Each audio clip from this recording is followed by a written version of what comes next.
Hello everyone, Mr. Dix here. So today we're going to make a key lime pie.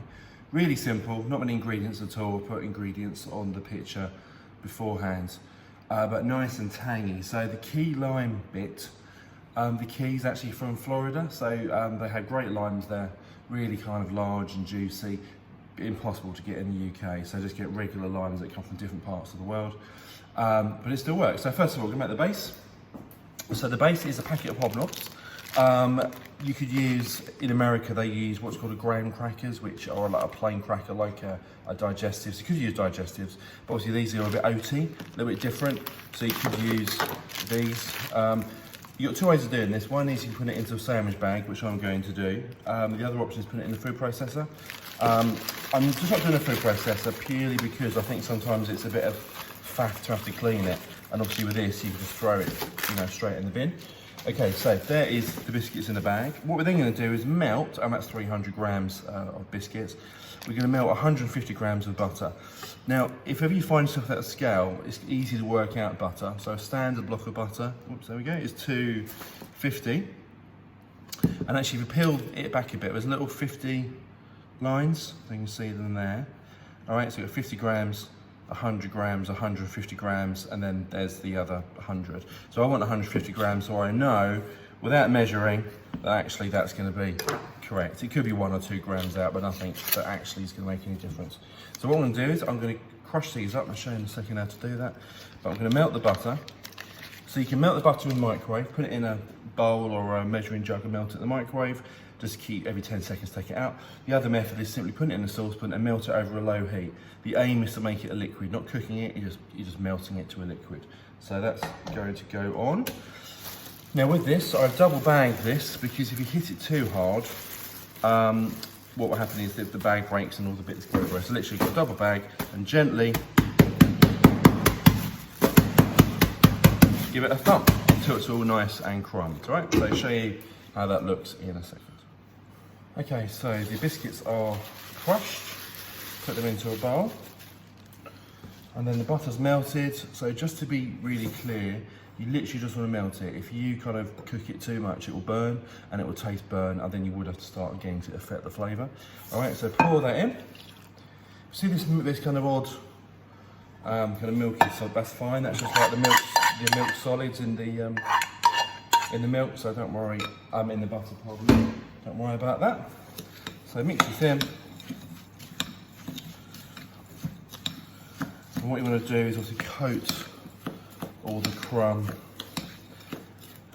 in the butter. Now, I turn the oven on low to 130. What's going to happen is, all it does, it kind of helps not kind of cook the biscuit, because the biscuit's cooked already, but it kind of helps it stick together. And also, we can put the filling in and bake that as well. And what will happen is the filling will set rather than cook, right? Because we've got egg yolks, as you'll see in there. So what we're going to do now is get our tin. Now this is not the best tin, I have to say. You need really sort of like a tin with sort of sides, and sort of like a plate, a Pyrex dish. This will be fine. But to actually serve it, it might be quite difficult, all right? But this is what I have. So what we're going to do is literally plonk it in the bottom. And what you're then going to do is either literally with your hand or with a spoon. Spoon tends to be better, actually. But you initially just want to squeeze it all in. And then what you want to do, what I want to do is actually get your hands in. And you want to squeeze it up the sides, right? Remember, it is a pie, so you'll be cutting slices or wedges or whatever the case may be. The butter should help it stick. Try and keep it even. Although I quite like a thick kind of crust. Right, on the bottom here, give it a real good push. All right, so obviously have in your mind that the filling is going to go in the bottom here. So you want everything, you want it up the sides as well. So if you don't, then the filling will go, fall behind, if that makes sense. Okay, so there's a bit of biscuit not crushed there. Okay, so that's probably okay. Try and make sure it's all there. Right, okay, that's going to go in the oven there for 10 minutes, literally just to bake. All right, and while that's cooking, we're going to make the filling. As the base is baking, going to make the filling now. So what we do first of all is separate 3 eggs, and we just want the egg yolks, right? So the yellow part. So as a reminder to do that, get a second bowl, crack, you make a hole, put your fingers in, separate the two halves, and then you rock in between the two shells, and you put the egg yolk in the bowl, because it's the egg yolk that we want. Now if you're making meringue, when I made the pavlova, you must make sure you don't get any egg white, pardon me, any egg yolk in the egg white, otherwise it doesn't work. All right, so you can actually freeze egg white for another time if you're not going to make like a meringue straight away. So that's that. What I'm going to do now then, with nothing else in there, is remember to keep nice and clean and tidy all the way through. Is I'm going to use the electric whisk, and I'm going to whisk this for 3 minutes, and it get quite light and fluffy. At that point, we add the next thing, whisk that, then we add the limes finally, and then whisk that. All right, but I'm going to whisk this right now, then I'll come back. So I've whisked the egg yolks for 3 minutes. See, they're thicker, gone a bit paler.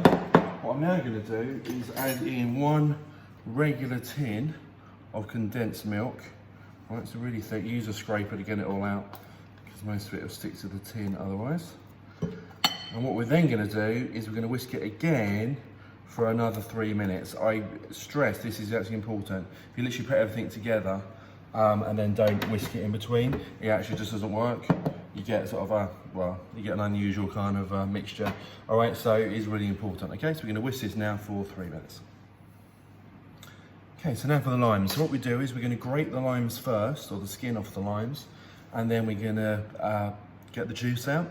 So I've shown these before, I think. If you can get one of these are really good. These are probably the best things, called a microplane, but work really well. Again, just like a lemon, you just want to run it over, and you just want to take the yellow or the green off.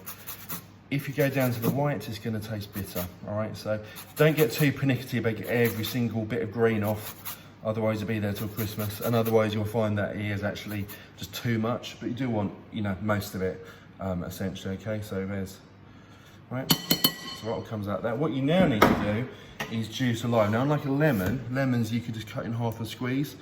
You can't really with a lime unless they're really good limes and really ripe, right? So you would need some kind of juicer. If it's really old fashioned, it's ancient, these are, but work really well. So literally cut the lime in half, put these on, and we're gonna squeeze all the juice out. Obviously the thing with a key lime pie is it's that kick of lime, right? Different flavor to lemon, obviously similar, but it is different. So actually, if you haven't got limes, don't use lemons because it won't work really. So this goes in. If you have something like an Alexa in your kitchen, use it because when I was whisking it for 3 minutes, you think it's 3 minutes and actually it's not. It's quite a long time to whisk things for 3 minutes. So if you can use a timer, do so. My biscuit base is also done, so I will in a second take that out of the oven. You won't notice much of a change because it was brown to start with. But it would be baked, and then it all is baked.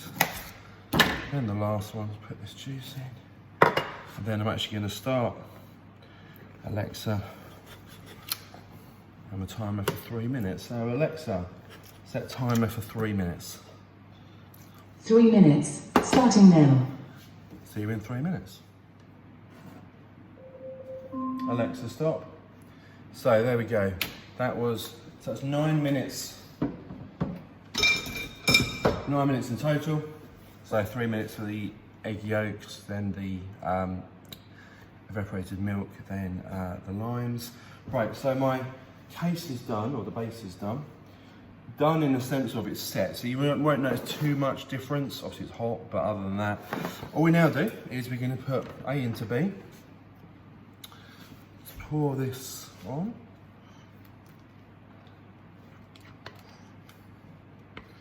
Again, use my scrapers if you can.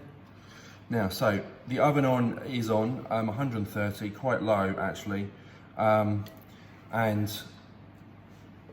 that's about gas mark 3, and this is going to take 15 minutes because remember, what you're doing is you're setting the filling. You are not actually cooking the filling.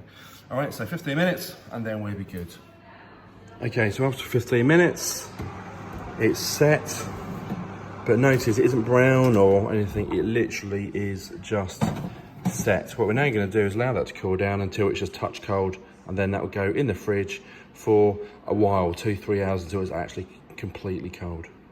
So just about fridges. All fridges need to be 0 to 5 degrees in the UK anyway. It's a bit different around the world, but essentially 0 to 5. And that's because any bacteria will be asleep. Once the fridge goes over 5, bacteria can start multiplying. It's a process called binary fission. So make sure the tart is completely cold before it goes in, otherwise you'll find that you'll raise the temperature of the fridge and there could be issues later on. Okay, so it's been about 2.5 hours now. The key lime pie is set and cold in the fridge. So we're going to whisk up the cream. So it's 300 mils of cream in a bowl. You want some icing sugar? About a tablespoon, just a taste, not much for it, just to take the kind of edge, if you like, off the cream. And we're going to whisk this until it's soft peaks. So final assembly then. So the cream, as you can see, just lightly whipped, holds its shape. Don't do it too much. Cream becomes oily if you do too much or whisk it too much. So you want it just lightly set.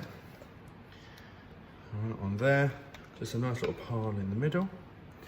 Now you don't have to do this next bit, but it does look quite nice, but don't put too much on. So if you have any lime left, little grating of lime on the top. You don't want much because otherwise it can be sort of like a raw flavour, but it is nice for the appearance and a little burst of flavour. And there we go. So just as a reminder, if I had a rounder tin with shallower sides, I could just take a slice, so it'll be easier. I'll be wrestling with this to get some on a plate, but once I've done that, I'll take a picture and add that on the end of the video. So key lime pie, enjoy, see you all soon.